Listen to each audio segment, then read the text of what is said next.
Hello, welcome to the Ioniq 9. It's a big, high-end, luxurious SUV, and I have a theory about cars like this. I put it to you that this is the type of car least used for the thing it was made to do. Because yes, it can transport many people, and yes, it can go off-road, and it can knock out big motorway journeys in one go. But what this type of car is mostly used for, big high-end SUVs, is a normal car, just for people who have a bit of cash. I mean, especially around here in the Cotswolds where we are today, Robert Llewellyn country. Everywhere you look, Land Rovers, Range Rovers.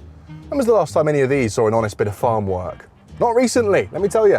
They are school-run mobiles, they're grocery getters, they're for dropping young Hugo and Carrot off at oboe recital and then nipping around the corner for a quicker fare. And so today, in the spirit of that, we will not be testing the upper limits of the Ioniq 9's immense capabilities. No, we're just going to knock about town and see what it's like as a luxury item. So, this is the Ioniq 9, and you're watching the Everything Expensive show. Our 3 free YouTube channels on EVs and clean energy tech are funded by our fun-packed test drive-tastic events in the North, West and Greater London and events down under. Next up, Everything Electric Sydney 2026. Plus, check out everythingelectric.store for merch and much more. Back to the episode.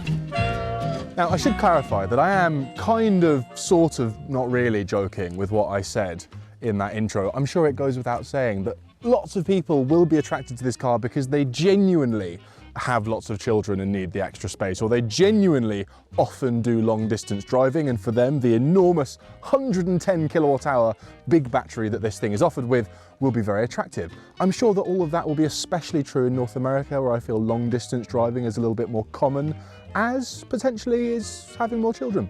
Horny, those Yanks. And for those people, for people who genuinely need a big SUV, who genuinely do big SUV things, this is fantastic, just like the EV9 with which it shares much of its underbits. But look, we've done the EV9, we filmed it, we drove up a mountain, we did the whole big SUV thing, and I think the biggest point of differentiation between this and the Kia is that this, with its slightly more prestigious badge and its pixely, swoopy design and its sheer flippin' massiveness, has the potential to be that other thing as well, a status symbol, a Chelsea tractor. So today we're doing away with all the sensible journalistic criteria like efficiency and boot literage, and we're focusing on the things that really matter to the average Cotswoldian, which are, of course, head-turning ability, air of superiority, perceived expensiveness, waftiness, and handling of the Waitrose car park. Criteria number 1, head turnability. What do we think? Me personally, I don't think it's quite as good a piece of design as the EV9. I just prefer the way that looks. I think it's sharper, but I suspect that to the 1%, the EV9 with its matte blue paint and black wheels might be a little bit new money, a bit gauche, chavvy. This, on the other hand, a bit more elegant, a bit more understated. It's not a masterpiece, it's a little bit blobby front on, but there's a lot to like.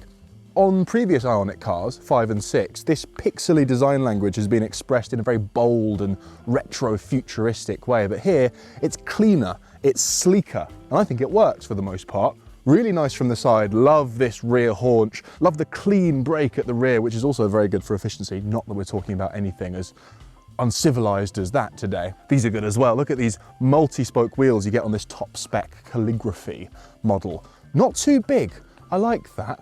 You know, you want a bit of squashy sidewall on your luxury SUV, and I just like the way they look. They're not trying to be aero wheels, they're not trying to be efficient.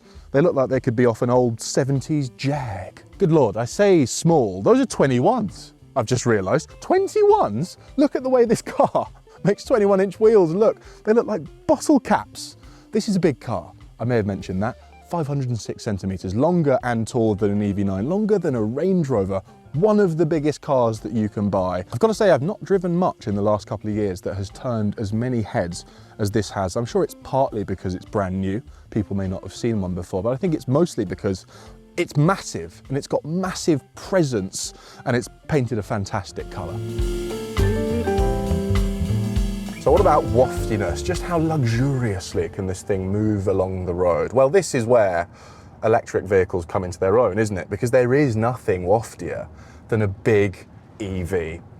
I've got it all. I'm sitting high up. I've got the commanding driving position. I've got the seemingly effortless performance. I've got the effortless driving experience afforded by one pedal driving with automatic regen. It is an imperious vehicle. And I'll tell you something in particular I really like about it, the throttle pedal. Because this thing is fast, it's got a lot of performance, but you don't want the acceleration to be spiky in any way. Equally, you don't want it to be too languid. You don't want to have to put the pedal all the way down to the floor to make stuff happen. And it is the perfect balance between those two things. It's a throttle pedal that says to me, well, obviously I could if you'd like me to, sir. I just think it would be a bit uncouth. If I have a grumble, well, not even a grumble, if there's an area where this car doesn't shine, it's ride comfort.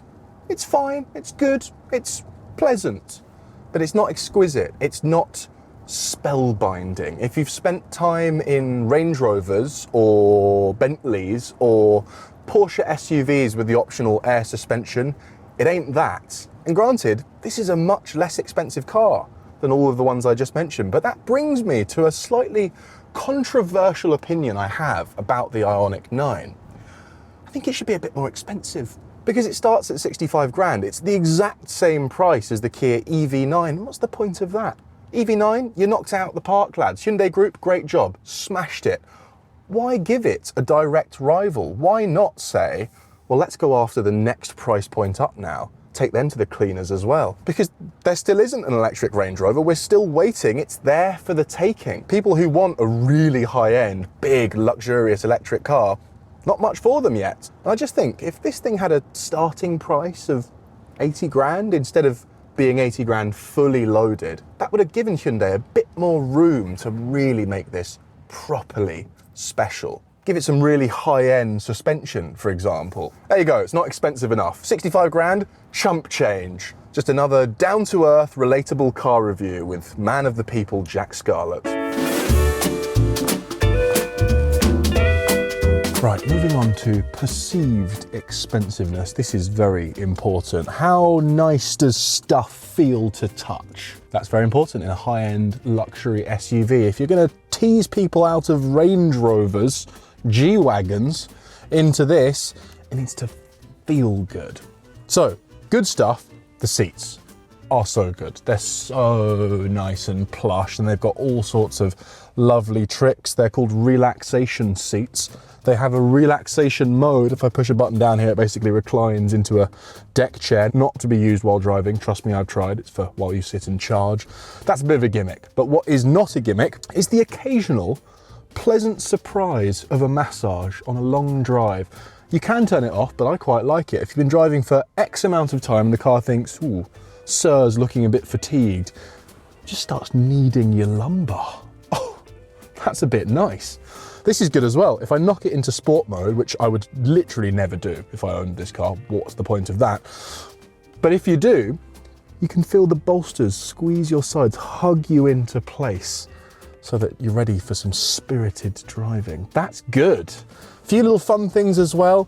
They've started getting creative with these little 4 Ionic dots on the steering wheel. So now they change color when I go into reverse and then into forward. And also I get a little bit of haptic feedback from the drive selector when I go into reverse. Just nice little touches.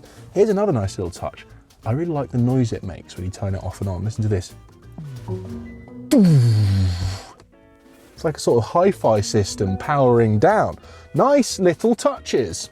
And on this top spec calligraphy edition, which is so similar sounding to the autobiography edition of Range Rovers. Actually, let's just stay with mimicking Range Rovers. This steering wheel, just the shape of it feels almost like a deliberate jab at Range Rover. It's so Range Rover. It sort of feels to me like Hyundai are going, hey, look, well, you didn't make one, so we have. Maybe I'm reading too much into it. Anyway, this is nice. I like this little piece on the dash, whatever it is, it's very nice. This is Napa leather on this upper trim version. So this is nice, this is nice, this is nice, this is fine. This is where it starts to feel a bit like a Hyundai. because this looks very nice, but it's just a big piece of grey plastic. And again, I come back to the point I made a moment ago. If it was just a bit more expensive, and this was a lovely piece of salvaged aluminium, and these were big tactile switches for the climate, it would just elevate it that extra 10% and make it feel as expensive as it looks. As it is, just falls short. Of course, what you do get is the greatest luxury of all, space. All the space for absolutely everyone. Second row, forget about it. I couldn't even touch the seat in front of me if I tried. That's all the way back in my driving position. It's actually even further back because it does that annoying thing where the seat slides back when you open the door. Don't like that, by the way. So much room back here, so much headroom, even with the big panoramic sunroof. I'd be comfortable in the back as well. It is extraordinary how much room Kia and Hyundai are able to extract from the gigantic footprint of the Ioniq 9 and EV9. And we'll stick a pin in our whole, oh, is it a good Chelsea tractor story for now, and just quickly acknowledge what a masterful execution of a big SUV this is in terms of sheer flipping practicality. It's huge. What you do notice back here is just how much it tapers at the back. It's so much narrower, that piece of glass at the rear, than the one at the front. It is quite fascinating. Of course, we're not talking about that because that's an efficiency thing. Right, next important criteria, handling. Specifically, handling of its massiveness, because not all huge cars feel as huge. Some small cars feel huge, some huge cars feel fairly small. And initially, it's pretty positive news for the Ioniq 9. It is massive, but because it's so slab-sided and nice and glassy, visibility's not too bad. Okay, granted, I don't really know where the end of the bonnet is because it sort of swoops away from me and I can't quite tell where the extremities are, but I know that that piece of glass at the back is where the end of the car is because it's got a nice flat bottom. And actually, these camera wing mirrors are really quite good. In fact, I shall demonstrate how good they are with a perfect piece of parallel parking. Just need to find an absolutely massive parking space. Oh, here we go. Right, here we go. So here's what I like about these camera wing mirrors. They've got little guidelines for distance, but also if I just knock it into left or right on the switch, it widens the field of vision and gives me this useful little kind of curb guidelines to ensure I don't ding my lovely alloys. That is actually really handy. What I will say is the first few times I parallel parked this car, I was so focused on not curbing the wheels that I almost reversed straight into the car behind me. In fact, I would have had the car not emergency braked for me. I honestly just, this is what happens. It's so long. You run out of parking space so quickly. So yes, shout out to ADAS for preventing 2 car accidents in the short time that I've had the Ioniq 9. I am 3.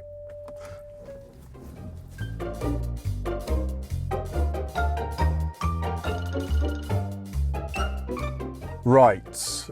Oh, that's the first bend up to the first level. That's the thing we're making up there. Okay, positive energy. We're taking a racing line, entering nice and wide. Ooh, that's okay. Now, see, what I do have going for me here is 360-degree cameras, although they do have one blind spot, which is right just under the front wheels, which is really exactly what I need right now. Oh,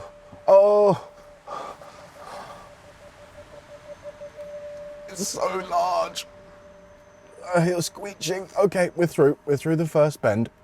Now, I should say at this juncture, one thing I don't have on this 5 and a bit meter long car is rear wheel steering. It's not even an option. It should be an option on all cars this size, by law, quite frankly. We'll say the squiggly line sensor thing does work quite well. It's helping me a lot. Admittedly, I also have a cameraman just doing this when I get too close, which I really recommend if you can afford, if you have the extra change left over after purchasing your Ioniq 9, to hire a minion boy to just walk ahead of you through multi-storey car parks. It's a big help. Of course, if this was my car and if I was the type of person who bought cars like this to navigate cities, I'd just curb the hell out of it, but I have too much respect for automobiles to do that. Oh, that was awful.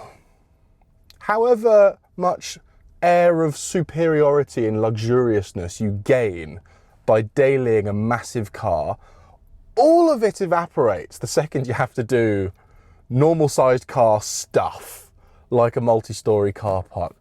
Why do people buy vehicles like this just to potter around in? It's mad.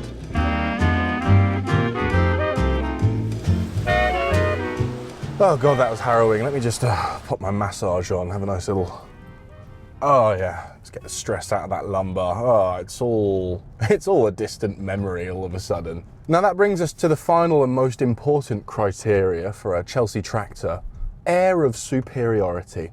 Does this car make me feel better than everyone else? Absolutely. Look, I spend a lot of time waxing lyrical about small cars. I've said many a time that most of us would be happier, better off in smaller, lighter, simpler, cheaper cars than the ones we tend to buy. But I'm not going to pretend I don't understand it. For one, it's human nature to enjoy having slightly more than we need if we can afford to. We've been doing that for a long time. But with regard to cars specifically, driving around in a big, high-riding thing feels good. Commanding, imperious, authoritative.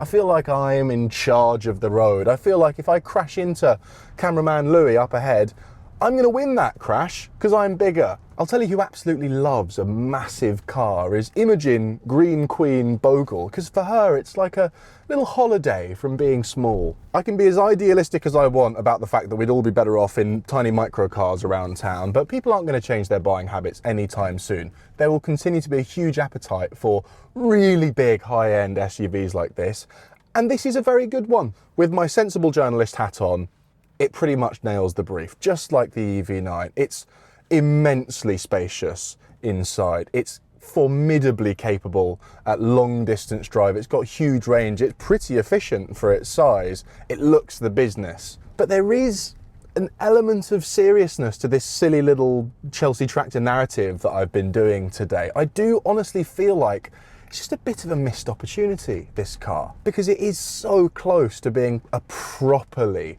high-end luxury object, and it just falls short. Why make it the same price as the brilliant EV9? Why not go that one tier up?